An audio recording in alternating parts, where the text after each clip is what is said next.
Joe, because Fat Joe, man, he jumped on and he pretty much, said that DaBaby, was the 2020 version of Tupac Shakur. Blasphemous, disrespectful. Was he right? Was he wrong? What you think? He's fucking out of his mind.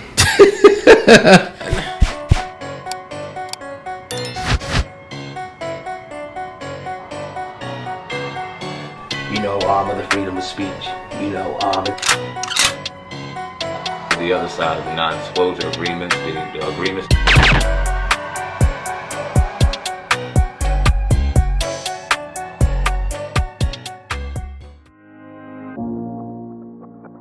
The perfect cleanse and reboot for a healthy immune system.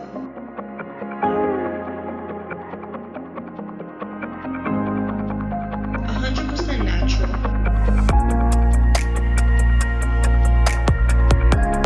Miracle food is suitable for all ages.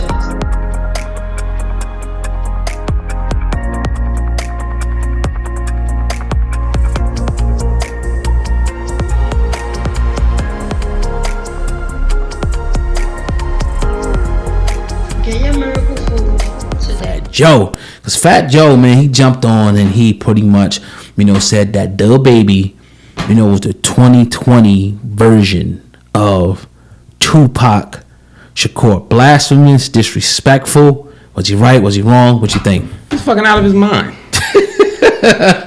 And that's no disrespect to DaBaby at all. Yeah, I Baby's the fire, brother. definitely. You know what I mean? And he's a good, I enjoy his music, and I think he's hot, and I think he's going to be on his way to doing some things, and obviously he's polarizing. But to call him the next Tupac, what are you saying, bro? Hold on. He's done this? I got disdain for a lot of other brothers. You feel me? And that's why I'm telling y'all, got to be serious. If we don't struggle, the struggle got to come from our heart. It can't come because we look at you for a king, God man. It got to come because I'm looking at you and you look God that is good to me and you my sister. And I agree that He done put on speeches like that for people to motivate. Yeah, He right. got the lineage of a Tupac Shakur. I think he went over. I think this is a terrible mistake of. This is what we do in the media. We overblow shit, and Fat Joe's just one of them people right now, bro. I'm trying to look at it a little. I'm trying to be a little objective with it because I'm trying to images are starting to come in my mind of DaBaby, like, you know what I mean? And obviously he was outspoken at a certain point. Not even that aspect, like you're talking about the speaking, but maybe, I don't agree with what he said, but maybe he could be kind of referring to like the image and how, he's kind of off the cuff. But it's a lot of rappers out there, you know what I mean, that's like that at the end of the day. I don't see how I could, and then he shot somebody, he killed somebody. But as far as relating it to music, I don't know. He might have to clarify a little bit better. But I think that, because they were saying other people years ago, this is the new version of Tupac. I think Troy Ave was calling himself Boosie. Yeah, all these people calling themselves Tupac. But I haven't seen anybody that comes close to what Tupac represented in hip hop since he passed away. Like, people maybe have come, close, but not like on that level. I can't name nobody. I can't. Who can you name that came close to Tupac? He's one in his own, lane, and I don't think people should be comparing him. I think Fat Joe on that one, he had to explain that a little bit better, man, before I go a little deeper on that one. That's I'll tell crazy. you what, you've never seen anybody become legendary who called themselves the next Tupac. None of them. Damn. The Meek ain't own legendary, person. you don't think? No, not yet. Not yet. Right. And Boosie, not Boosie? Boosie's definitely legendary in his own way. He's been through some shit, and if Boosie has called himself the next Tupac, I don't agree with Boosie because Boosie's in his own lane. Boosie Right. is a Boosie. Right. Has Tupac ever beat Death Row? Right. You know, Yeah. Boosie's in his own lane. You know what I'm Right. saying? Why everybody wants to be the next Tupac? Tupac is on a level of his own completely. Yeah. And everybody trying to compare himself, I think they do themselves a disservice. You're never gonna get to that level. Right, and one more thing, since we brought up Boosie, I want to talk about this real quick before we get up out of here. People have been kind of saying, since he made those comments, back a few months ago, whatever, that he may be getting targeted right now, that he's blacklisted, blackballed. I've been seeing a lot of people, say that. What's your thoughts on that? Do you think Boosie is now a target now? Ever since he went off the cuff, I think he was going at Lil Nas X, a few other people. You think it's a target? Could be. It is his what was my thing? Freedom of speech is what I'm looking for, and this shit is raw. may have gotten to a point where on social media platforms they're afraid to have him anywhere because they don't know what he's going to say.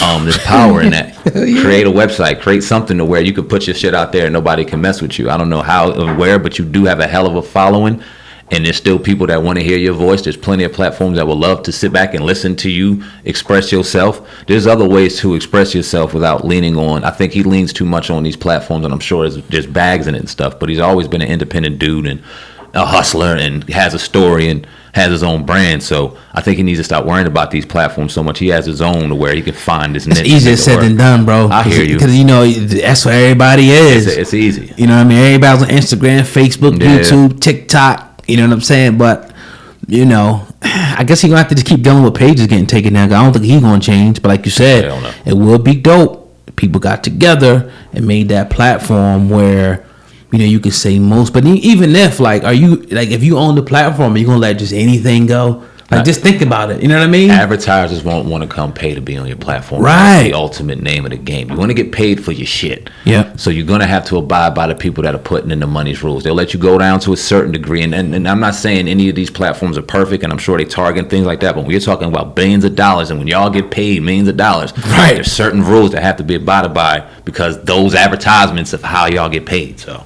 Now, if somebody can just self-fund it or something, you know, I'm with the freedom of speech thing to a certain extent. You know what I mean? Obviously, but it's just like somebody was like, yo, if you was a black man on the platform, are you going to sit up there and let, you know, white or other people just go in on, you know, black people or stuff like that without taking it down? Not to say that was what Boosie was doing, but any group. Let's just put it against any group. If you was a you know, let's say a homosexual man and somebody was on the platform bashing homosexual people, and you're the owner of that platform, are you going to just let that shit ride, or are you going to put it like a policy like, nah, no hate speech is allowed? If it offends you and you own it, you're probably going to take it down. Right. Because personal feelings are always involved no matter what the situation. Yeah.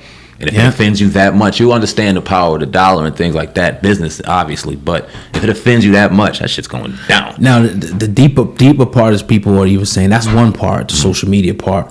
But another part, people saying like maybe like they even starting to like frame different shootings and things around him, different things where, you know, he would even be a liability going to different clubs and venues and whatnot. Because we seen he was just arrested for the thing that popped off in Atlanta. Yeah, where they was doing all those performance, and then the brawl popped off. He kind of brought that on himself though. You think so? That one, yeah, you got to put that on Bootsy. From what I was hearing, he was late to the show.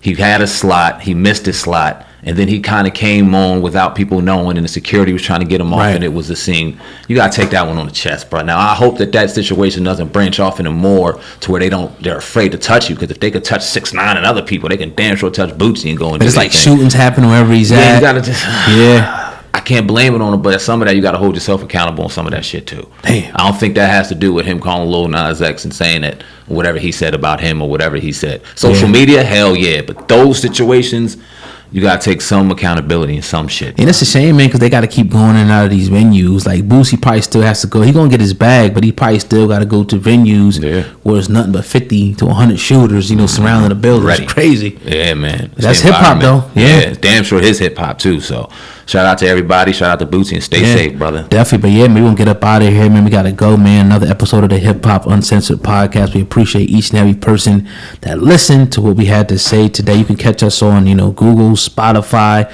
you know, iTunes, anywhere you listen to podcasts. Make sure you guys go check us out to all. Hip hop, hip hop, hip hop, hip bars is back. Hip hop, Sam and oh God, what's up with you? I done watched them niggas do interview after interview. They not culture vultures, the culture something they been into. So if you never gave them a view, I recommend you do. Cause when they question guests, they message is not subliminal. It don't matter if you a rookie.